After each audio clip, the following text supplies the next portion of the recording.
We have a huge show for you tonight, including Lone Survivor, the blockbuster film depicting the firefight that killed 3 Navy SEALs, the detractors claiming the film is just war propaganda, and the heart-tugging reaction from a mom of one of those killed in action SEALs, plus a former Medal of Honor recipient. You'll hear from all of them. But first, a story you'll only see right here on Fox. Last night, Fox's James Rosen broke the news that President Obama, the White House, and many Obama's senior advisors knew within minutes that the attack on the consulate in Benghazi was terror, not a protest in response to that often cited video.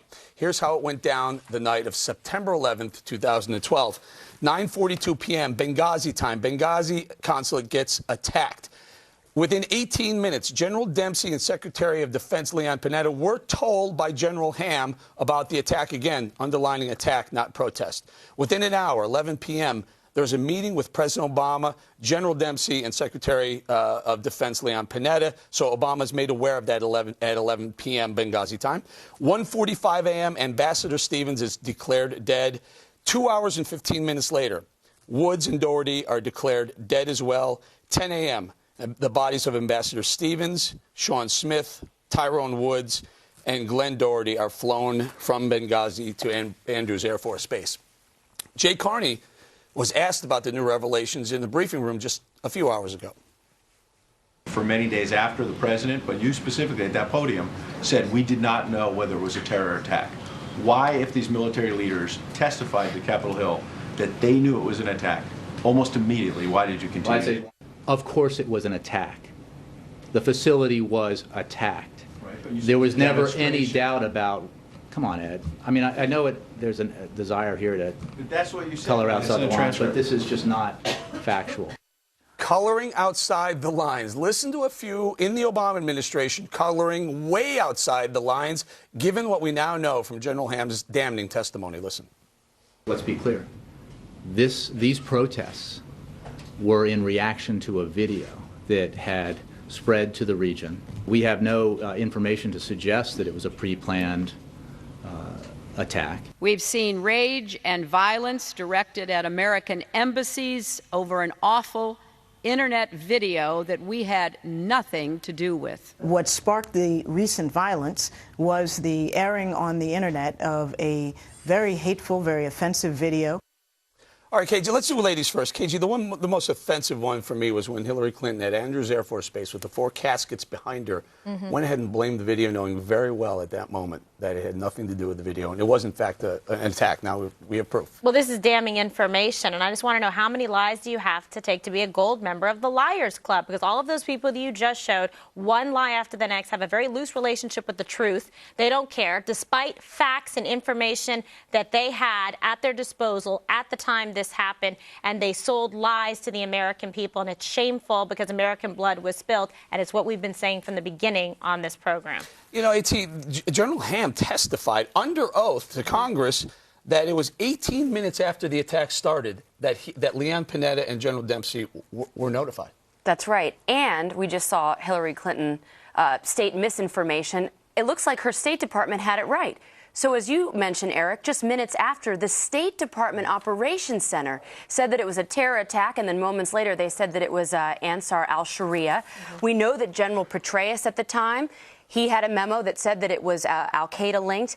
And we know from Stephen Hayes, Fox News contributor, from his reports in the Weekly Standard, that there was a specific meeting on Friday, September 14th, where Victoria Nuland at the State Department expressed concern that her supervisors were not happy with the initial reports that were out saying that it was al-Qaeda. And so she and Ben Rhodes got into a meeting. We've not heard from Ben Rhodes yet. Changed these talking points to say that it was a video. And it was that Sunday that they went out and perpetuated the lie. Nobody in the military ever said it was a video. It was changed way after the fact, and it was done deliberately for political points. Yeah, and Greg, in fact, General Ham was testifying. He was also asked 2 or 3 times, when you say attack, you mean attack, right? You're not talking about a protest. And he was very clear and precise about calling it attack, not a protest. Yeah, I am one of the people that would easily forgive an administration over confusion over an attack like this, and understanding that the things are happening incredibly quickly,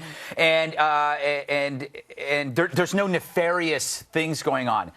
However, if there's an inclination to blame a video, how easy is that blame taken by the media? Why does that happen? Is because there is an environment that fosters a belief that when there is a conflict between East and West, generally the West is the Goliath. We are the ones responsible for such things by fostering an Islamophobia. This is somehow our fault. Therefore, you have a filmmaker who is in jail for violating parole because of his alias. You would have an alias too when you see Theo Van Gogh's dead body. The fact is, all the filmmakers that are defending Roman Polanski or defending Woody Allen, both perverts, aren't defending this guy. It makes still in jail. Yeah, who's still in jail. I mean, the point is, there were two reasons why they blamed the video. One is to win an election. And number two, it's easier to censor than capture. Right. Hey, Greg makes a very good point. There's a lot of reasons why they may have. Clinton, Carney, Susan Rice, all fell in line. Did they fall in line out of, I don't know, a feeling that they needed to, or did they fall in line because they were told to? I wonder about that around this table. I mean, it seems to me everybody here is falling in line like, oh, my God, the sky is falling, conspiracy theory, and let's all buy into this grand conspiracy theory. Let's get back to the facts, Eric. The facts are that right now Carter Ham said he was never told to withdraw. All he did was he said, you know what, guys, this looks like an attack. It looks like it was something that was planned. There was some foresight here. He didn't say that it was attached to al-Qaeda. He didn't say any of that.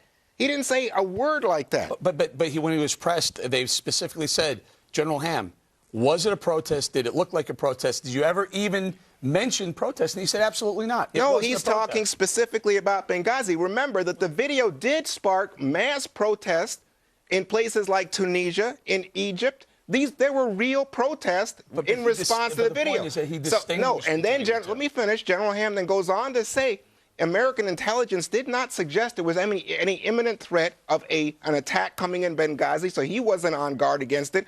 But when he saw what had taken place, he said that looked like a pre-planned attack. Yeah, by the way, could we blame lone survivor for the shooting in the movie theater? What do you mean? The shooting that took place where the guy shot the guy You're over giving texting. him ideas, Greg. Yeah, no, but that's my point. It's the same thing. So Because there's no nexus between the two, but we can arbitrarily pick it. Yeah. Okay. Well, arbitrary is a good word here because I think there's a lot of arbitrary picking going on. So one of the other things that did come out of General Ham's testimony is that the consulate was grossly underprepared for any sort of attack. Who do we pin that one on? You have to pin that on the State Department. Well, and the White House. Think about it. The ambassador himself was asking for increased security months before there had been 2 attacks prior to that 3rd attack that happened on September 11th. I would think that considered U.S. soil, this is what our embassies are and our consulates, that President Obama would have had to know that 2 weeks prior a hole was blown so large into the wall that 40 men could walk through, that President Obama was alerted to that. Why the British embassy closed and ours stayed open and they didn't give increased security when the ambassador was asking for it himself is absolutely shameful. Clinton was friends with him, or at least claimed to be friends with Ambassador Stevens. And by the way, there were over 30 CIA agents on the ground that night. They knew exactly what was going on. To say it was spontaneous, think about this. The ambassador went from Tripoli to the consulate back in Benghazi to a safe house. Do you think anybody doing something spontaneously would have that kind of intelligence? That's no. That's the problem. There's so much more to this, and they knew it at the time, and now some of the facts and truth are coming out, and hopefully other people are going to have courage to tell what happened. You make a very good point.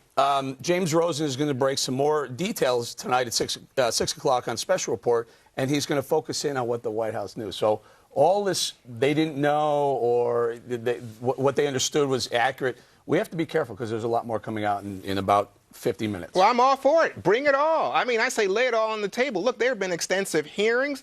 Hillary Clinton, I know she's your demon of the moment, but I mean, Hillary Clinton has testified about this in front of hard-nosed Republicans. What difference does it make? No.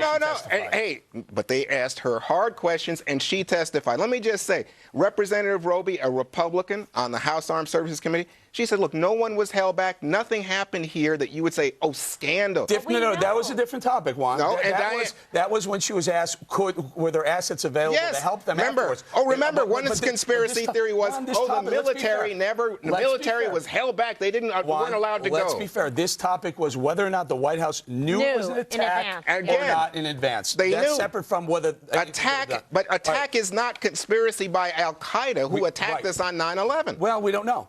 And maybe we'll find out in 50 minutes. That'd be interesting. The second topic of the block, the IRS, we now find out the Justice Department is not going to prosecute the IRS for their targeting conservative groups. Yeah, the best thing about it is the person in charge of this investigation is a big Obama donor.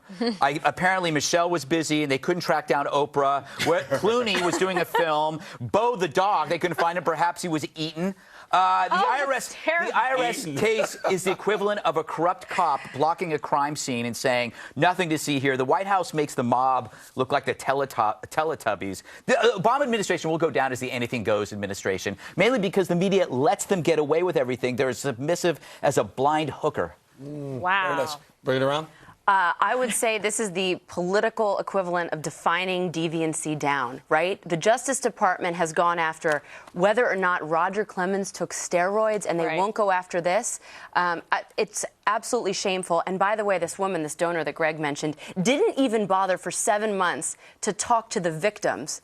So how do you do an investigation when you're not even talking to the victims? It's an invisible, imaginary investigation by the Holder and Justice Department. Can they just arbitrarily say we're not going to investigate this, and Congress can't lean on it? They've been doing it for what, for 5, going on 6 years? Right, but they shouldn't, specifically but they can. They have the power and the ability to walk away, turn a blind eye, to not assign investigators. Can Congress investigate Well, they've been themselves? trying to do it, right? Congress to change the law. You know, I hate to bring this up, but the FBI did investigate. What they said was there was no finding of any political bias or enemy hunting going on. They said, in fact, where you had people say, oh, Tea Party, they also said Occupy. Where they said Patriot, they also said Progressive. It's like 9 they to didn't 1 now. understand the law. That was the problem. They were mismanaged. They're wrapping us. We got to leave it right there. Next up, Obamacare on the verge of flatlining. Grim new data means you, the taxpayer, are going to have to fork over a lot more of your hard-earned money to keep Obamacare alive. Details coming up. And later, a big shout-out for the 5 from one of the biggest radio stars of all time, the self-proclaimed king of all media. What did Howard Stern say about us? Stay tuned.